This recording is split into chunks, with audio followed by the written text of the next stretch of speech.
Further debate? I'm pleased to recognize the member for Brampton-Springdale for her maiden speech in the Ontario Legislature. Thank you, Mr. Speaker. It is an honour to address this House and my fellow colleagues for my inaugural speech. I'm proud to be elected the member of Provincial Parliament for the great riding of Brampton-Springdale, and of course I'm proud to be a part of Team Win. I think that we have a Premier who works hard for Ontarians and is committed to a balanced approach to best serve Ontarians. I am very proud to be a part of this team. Speaker, my riding is located in the heart of Brampton, which includes neighbourhoods like Snellgrove, the villages of Heart Lake, Springdale, Sandringham, Madoc, and Bramalea Woods. I'm preceded by the Honourable Linda Jeffrey, who is now the Mayor of Brampton. I want to thank Linda for all of her hard work as an Honourable Minister and the member for Brampton-Springdale. I also want to congratulate her as today the City of Brampton did have their inaugural meeting, and she is officially now the Mayor of Brampton, or her worship. And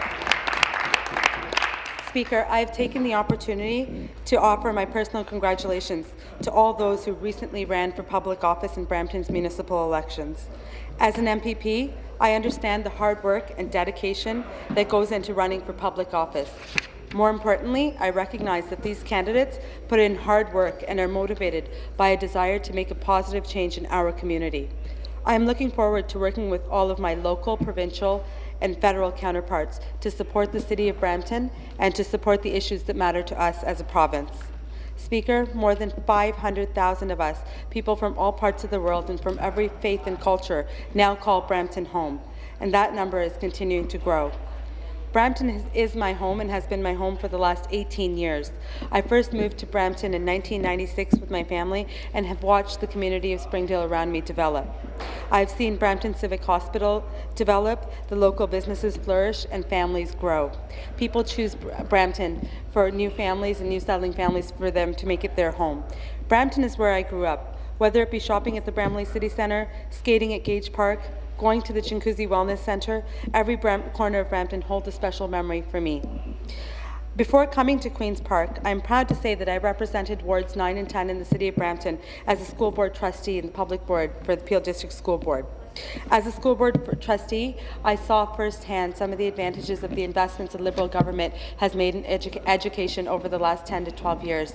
We were able to, I saw the great things that we've done for our children and for the foundation that we've set through programs like full-day kindergarten.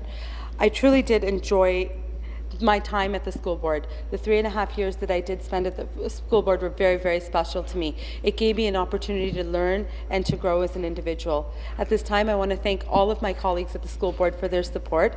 Walking into school board, I was the youngest trustee there, and they welcomed me with open arms.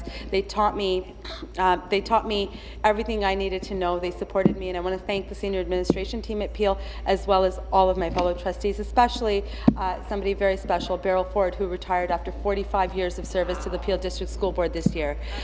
She was a mentor for me, and her way and her connection to the community was so special that only Beryl could go about doing things the way that she did.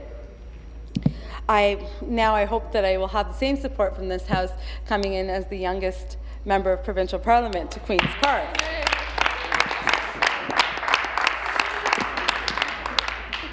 My time at the school board also taught me about the importance of grassroots politics.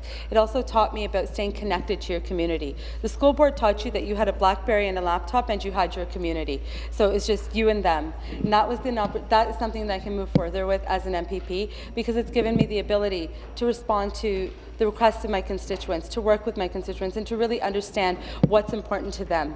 Nothing is more important to people than their children and then what happens in their children's lives. The school board, I think, was the perfect foundation, the perfect foundation for me to grow in my career, and I will always cherish the memories that we had at the Peel District School Board and the experiences that I took away from there.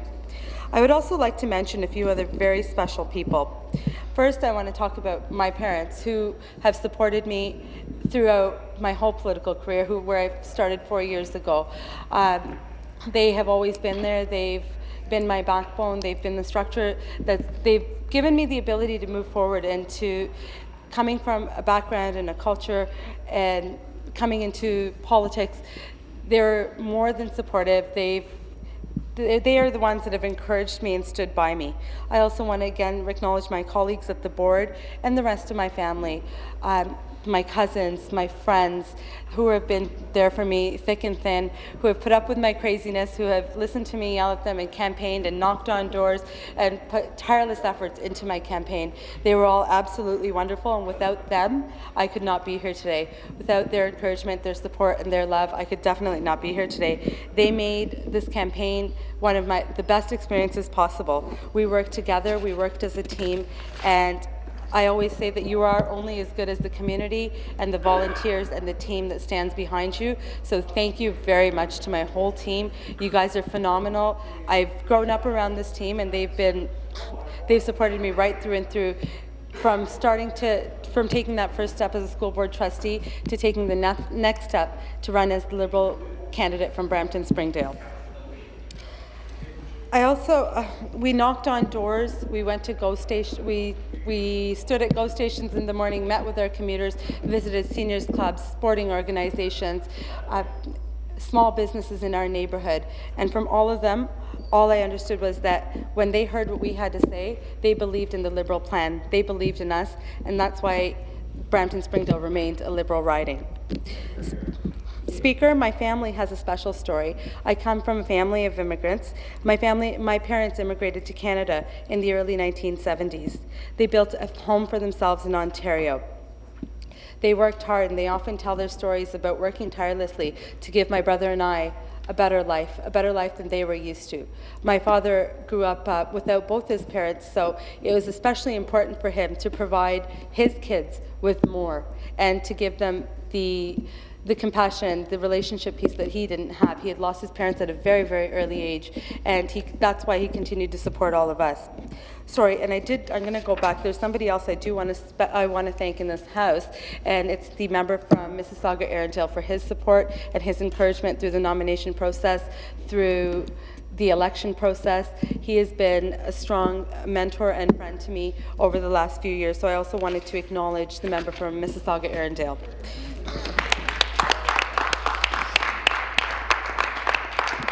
So my family came to this country in the early 70s, and my parents worked hard to build this life for themselves. They worked 2 to 3 jobs.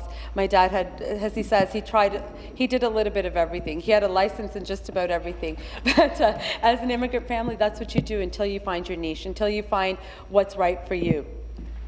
So what interested me and sparked my interest in politics was then where my dad found his career. My father's commitment to community service and democracy sparked my interest and love for the public service.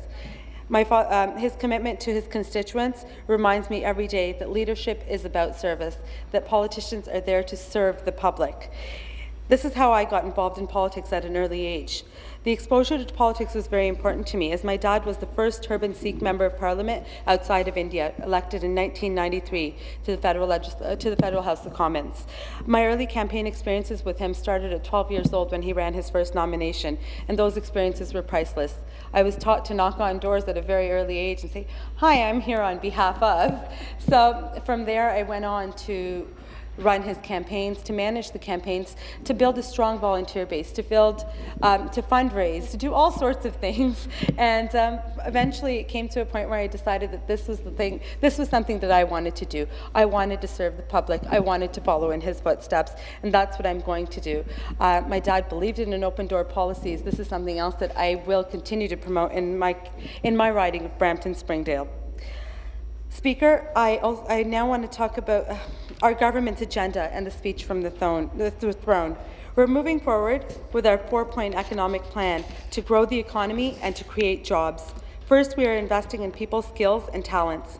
By investing in our people's skills and talents, we will prepare them for the economy of today and tomorrow. In challenging economic times such as these, I fully believe that the role of government is to provide families with the opportunity to realize their full potential and to ensure their access to vital public services.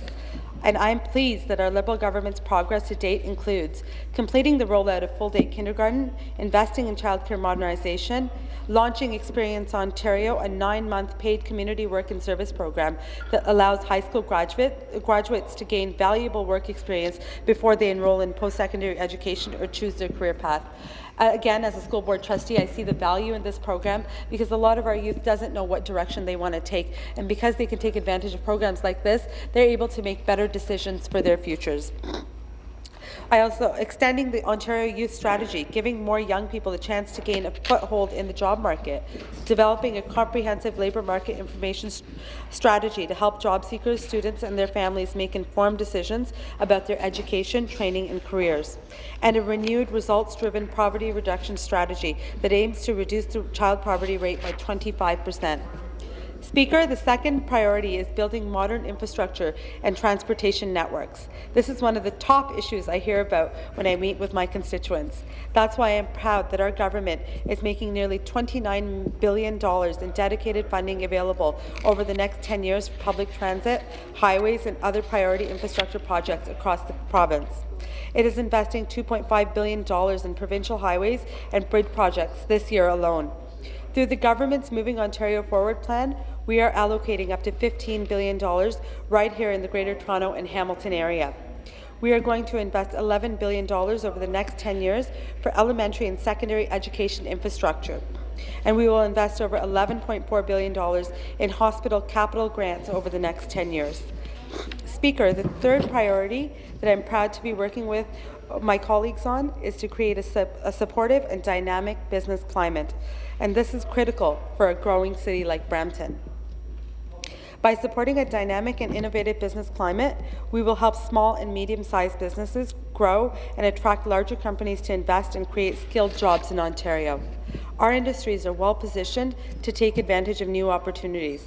That's why we are investing $2.5 billion in the Jobs and Prosperity Fund over the next 10 years and introducing the Better Business Climate Act, which will ensure regulatory burdens are reduced and smarter regulatory practices are being adopted.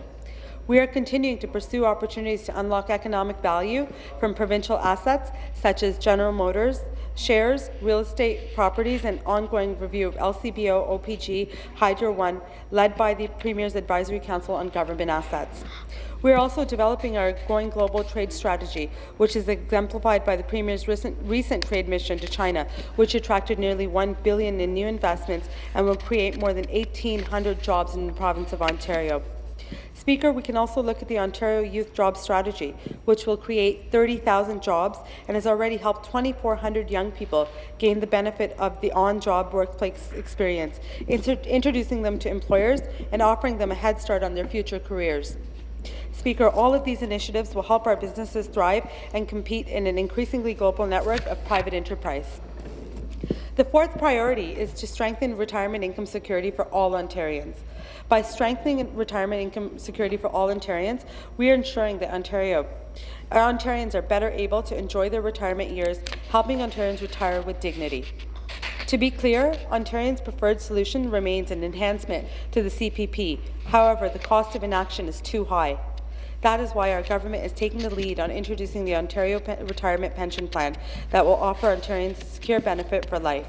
Ontario is committed to introducing pooled registered pension plans, PRPPs, which will offer employees and the self-employed a voluntary, low-cost, tax-assisted option to increase retirement savings. The Ontario Retirement Pension Plan is an investment in a secure retirement future. Study after study tells us that the current system for saving is not meeting the needs of the majority of Ontarians. Without action today, we face growing economic uncertainty in the future that threatens our economy and our business. Speaker, the Premier is absolutely right. After years of contributing to the economy, Ontarians deserve a secure retirement. We have an economic impairment to act now. We are taking leadership and introducing a Maiden Ontario solution with the ORPP. Speaker, these actions taken together will grow the economy, protect revenue and create jobs, all of which are very important priorities for my constituents in Brampton-Springdale. Speaker, I also wish to specifically mention recent accomplishments in my riding. First, our government has made a tremendous investment in transit, such as the Highway 410 extension. The government is continuing to improve the highway by widening it and adding HOV lanes from the 401 to Queen Street. We've invested roughly $95 million in Zoom, which is our rapid transit service, bus service in Brampton. We've invested millions of dollars in gas tax funding, which provides stable, predictable, long-term funding for both the City of Brampton and the region of Peel. Our government is working hard to transform the GO Transit network, which thousands of our residents use every day for both business and personal purposes. I'm proud of our government's funding of the Brampton Civic Hospital and the redevelopment of the Peel Memorial Centre for Integrated Health and Wellness, which actually just last week had an opportunity to visit for an information session. And we will be able to provide the relief the Brampton Civic needs with these services available. Speaker, I'm particularly proud that our government has uploaded vital social services that the residents of Peel depend on. It means we're ensuring that Brampton and the region of Peel receives its fair share of funding. We are not downloading services like the previous PC government. In particular, the uploading of court security costs and the funding of children's mental health services have been tremendously beneficial for my community, as has the Insurance Fraud Reduction Act and the Stronger Workplaces Act. These are priorities that, again, we heard about at the door, and we are committed to continuing to work on them. Speaker, I also want to acknowledge how excited I am to be the parliamentary assistant to the minister responsible for women's issues. It has been an absolute honour and privilege to work with Minister McCharles and our Liberal caucus, which has so many wonderful and talented women. As a parliamentary assistant for women's issues, I will be engaged in outreach to diverse cultural communities to ensure that the work of Ontario's Women's Directorate reflects the diversity of the women in Ontario. I will also be working to support our government's efforts to end gender-based violence with the goal of an Ontario where women are free from threat, fear, or experience of violence. This will include working with women's groups, service providers, community leaders, and other experts across Ontario, and involving them in our government's efforts to change the attitudes that perpetuate gender violence to improve supports to victims. Speaker, I will also make it my mission to raise awareness about women's equality issues and to support the efforts of women's organizations and other partners who achieve gender equality in Ontario.